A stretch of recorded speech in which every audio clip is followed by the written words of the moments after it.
Ici, on va faire un exemple de trouver une loi de commande optimale pour un thermostat en utilisant le principe de programmation dynamique.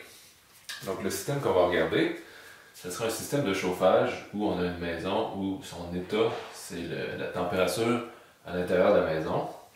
Et l'action qu'on peut prendre, c'est d'injecter l'énergie de chauffage à l'intérieur de la maison. On va regarder ce problème-là sur un horizon de temps de 2 étapes. Donc supposons qu'on est 2 heures d'avance, on veut avoir une certaine température dans la maison dans 2 heures, puis on veut optimiser ce que le thermostat doit faire à chaque heure en fonction d'une fonction de coût qu'on va définir. Donc, premièrement, en termes de dynamique, on va modéliser le système thermique comme l'évolution de la température X de la prochaine étape. Ça va être une variable A fois X0 plus U qu'on met à l'étape 0. Donc A, ça serait un chiffre entre 0 et 1 qui représente à quel point la température elle chute naturellement à cause qu'il fait froid dehors si on n'injecte pas d'énergie de chauffage. Et pour la deuxième transition, ça va être la même chose. C'est juste ici, je vais juste changer les index. On injecte à l'étape 1 encore de l'énergie, puis la température à l'étape 2 va être en fonction de cette équation-là. Maintenant, l'autre chose qu'il faut que je définisse pour utiliser la programmation dynamique, c'est ma fonction de coût qui encode un peu l'objectif que je veux faire avec mon contrôleur. Donc ici, on va définir une fonction de coût finale qui est par rapport à quelle température je veux avoir dans la maison, puis on va pénaliser si on est loin de la température désirée. Donc supposons que T, c'est ma variable de température désirée. Notre fonction de coût, ça va être température désirée moins la variable X au carré.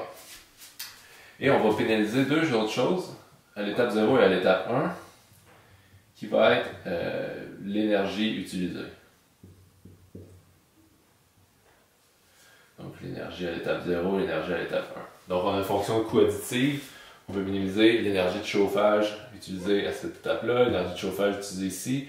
Puis notre fonction de coût finale, c'est l'erreur en température. Qu'on a défini toute quadratique. Ici nos fonctions de coût.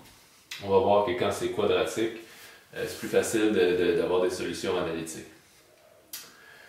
Donc maintenant, on peut démarrer avec notre problème de programmation dynamique en démarrant par la fin à l'étape 2 dans ce cas-ci.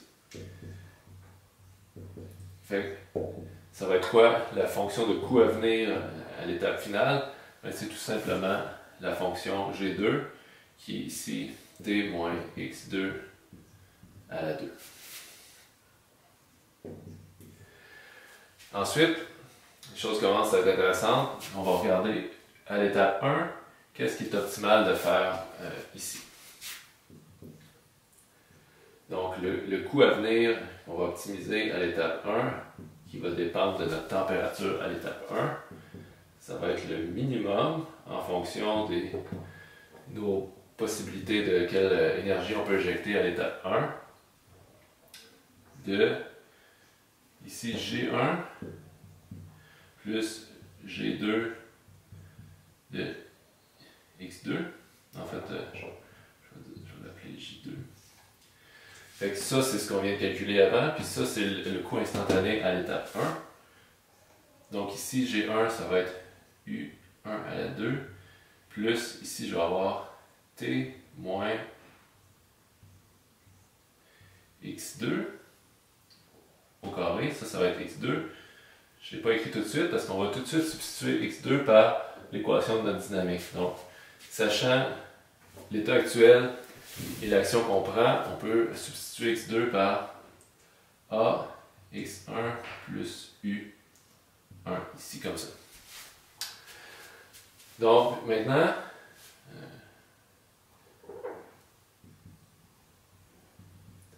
on veut minimiser cette expression-là en fonction des différentes options de U. Donc, comme ici, c'est un polynôme quadratique, on peut trouver ce minimum-là en prenant la dérivée par rapport à U et trouver le point où c'est égal à 0. Donc si on dérive ça par rapport à U, on va obtenir 2U1 plus 2 T moins AX1 moins U1. Ici, je vais avoir un moins qui revient ici. Comme ça. Donc ici, vu que ça c'est égal à 0, je peux diviser par 2 des deux côtés, ça me donne ça. Et ensuite, je fais juste isoler U. Je vais trouver U1 qui est égal à T moins AX sur 2. Ici. Donc ça, c'est l'action optimale ici qui va minimiser la somme de mon coût instantané et de mon coût à venir ici. Donc faisons un petit tableau ici juste pour prendre en note nos différentes informations. J, U, étape 0, 1, 2. Donc on avait que notre coût à venir ici, on a calculé, c'était T moins X au carré. Puis ici on vient de trouver la loi de commande optimale à l'étape 1 qui serait température moins AX1 sur 2. Et ensuite, maintenant qu'on a trouvé notre action optimale ici, on a trouvé l'argument qui minimise ça, mais on n'a pas calculé la valeur de ça avec cet argument-là.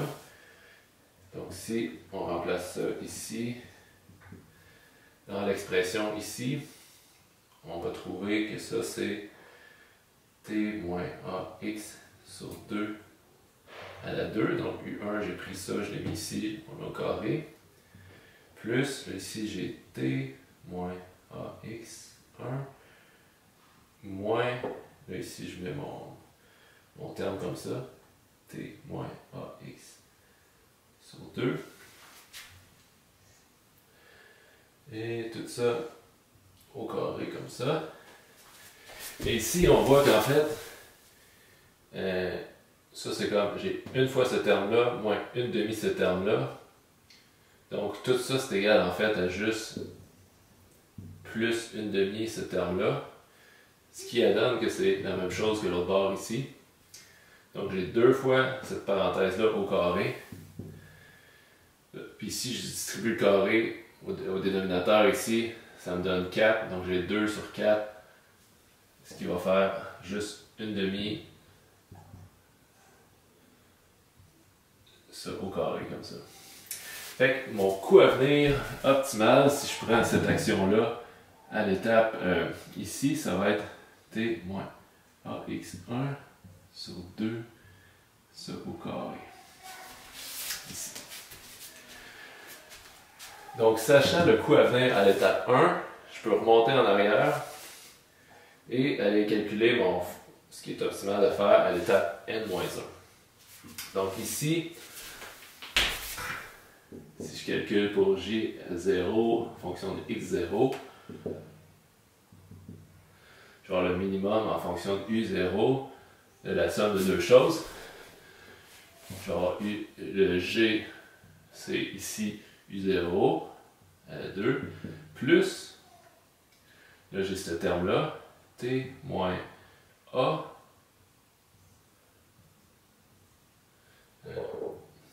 c'est au carré comme ça.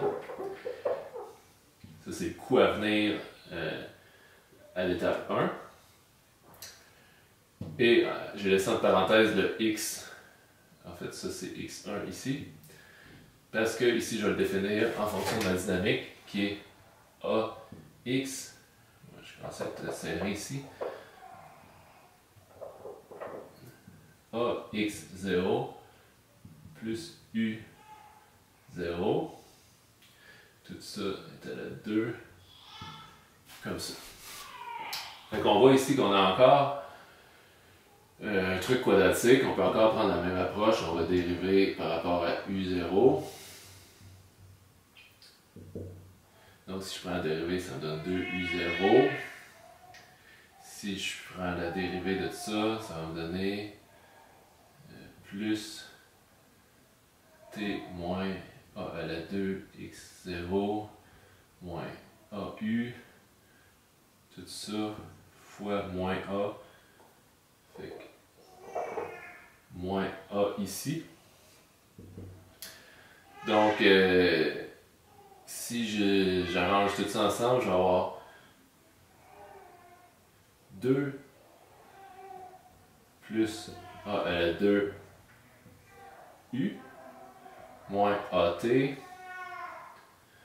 0 égale tout ça, moins AT plus A à la 3 x0. Donc ici, j'ai trouvé l'expression qui me permet d'avoir l'action optimale à l'étape 0, qui va être dans le fond AT moins A à la 3 x0 sur 2 plus A à la 2. Donc, ici, si je réécris, ce serait mon information ici, AT moins A à la 3x sur 2 plus A à la 2. Ici, ici, si j'ai pas vraiment besoin d'aller recalculer ça, ce serait juste utile si je veux revenir dans le temps un peu plus en arrière encore. Donc ici, ça peut être intéressant de juste un peu interpréter ce qu'on a obtenu comme loi de commande optimale. Donc juste pour vous rappeler, ça ici, j'ai obtenu une loi de commande, une action à prendre de chauffage qui dépend et du temps. Dans le fond, ici on est en temps discret, fait que j'ai deux options selon est-ce que j'étais à temps égal 0 ou temps égal 1. Puis qui dépend aussi de la variable x, qui serait si j'ai une mesure de la température à l'intérieur de ma maison. Regardons deux cas en particulier. Si, en rouge, je vais prendre le cas pas d'isolant. Donc, ça voudrait dire que A est égal à 0. Qu'est-ce que ça me donne? Mes lois de commande optimale si ma maison n'a aucun isolant. Donc, elle ne garde pas du tout sa température. J'aurais U0 qui serait 0 ici, parce que j'ai des A ici. Puis j'aurais U1 qui serait T sur 2. Donc ici, on voit que si je n'ai pas d'isolant, j'ai même pas besoin de savoir la température dans ma maison pour faire ma commande optimale. Puis en fait, ici, ce qui est optimal, c'est de ne pas chauffer du tout, attendre la dernière minute, puis chauffer T sur 2. Ça sert à rien de chauffer d'avance dans ce cas-là, parce que ma maison, elle perd toute sa température avec A égale 0 comme modèle ici. Regardons maintenant l'inverse. Je vais faire celui-là ici. Isolant parfait. Ça voudrait dire A égale 1. La maison ne perd pas du tout sa température. Qu'est-ce qui serait optimal de faire ici? Notre U0, ça va être égal dans ce cas-ci à T moins X sur 3. Puis ici, ça va être T moins X sur 2, U1. Donc ici, on voit que on chauffe en fonction de l'erreur de température, puis ma fonction est différente selon l'étape que je suis rendu. Quelque chose d'intéressant, c'est ici, on peut penser, mon action ici, je chauffe plus à U1 que je chauffe à U0, mais en fait, si on regarde une trajectoire, on va se rendre compte qu'on va chauffer exactement le même niveau. Supposons que, dans mon exemple ici, je débuterais avec x0 égale 17, puis que ma température cible, c'est 20 degrés Celsius. Qu'est-ce qui va arriver ici? Mon U0, ça va devenir 20 moins X. Ça fait 3 sur 3. Mon U0, ça va être 1. Et qu'est-ce qui arrive si j'ai 17 degrés Celsius plus je chauffe de 1?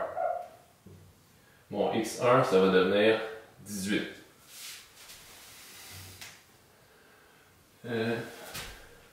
j'arrive avec un x1 est égal à 18 ici.